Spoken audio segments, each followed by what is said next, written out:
going back to salt in particular, let's talk about that for a couple of minutes. No, something that you don't really think about in a very deep way, but you went to Bohol, and you told a story about a particular kind of artisanal salt, no, yung asing tibuok, Yeah. yeah, which frankly I had not heard of before. I knew there was artisanal salt, but this particular one. Then you told the story of the family, and then I was just amazed by the process. You know how long it is, how difficult for relatively little reward, right? So, what do you want people to take away from seeing something like this? I like salt Yeah. because it's in everyone's table. And so it's such a great it's such a great starting point. The reason why we took on this challenge to tell the stories of all Filipino artisanal salts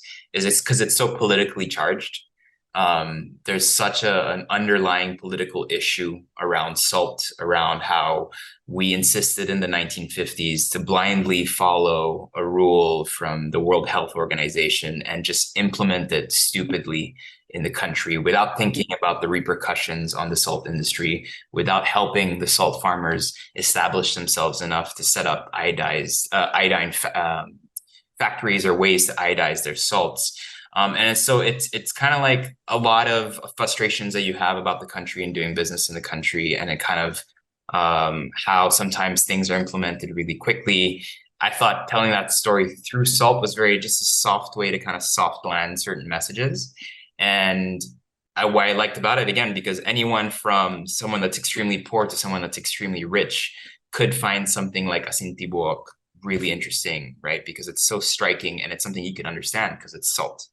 Another example is the tultul from Guimaras. Like, it's beautiful, it's square, and you put that in really rich people's houses. They grate it on top of a dulce de leche ice cream, but for people who are making them, they just press the salt down on rice, and that's their Oola, right? It has such a vastness in terms of the story that you can tell. And even that, it's because it's something that I think is really interesting because it's currently in process of being changed. It's, they're trying to amend the rules and all these things. And so I knew when we were trying to tell the story, the number one thing we started off on is 96, I think it's 96% of all salts in the Philippines are imported. And you just think of a fact like that, and you're like, how many islands do we have? I think every year we have like a few hundred more islands, and you're telling me we can't produce any of our salt for local consumption? It's ridiculous. And so we started digging, and we realized there was all these stupid rules.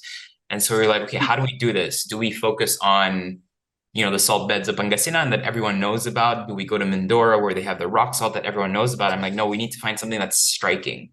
And so that's why we found these really small artisanal salts, because we tell the story of the people, the environment, but they're also beautiful and they're striking, and there's so much beauty to the hardship to make those salts. And a lot of people in the US and Australia would pay thousands of pesos per kilo to get those salts. So there's a real, rag to riches story within that salt itself. And so I just thought it was really kind of diverse and really colorful.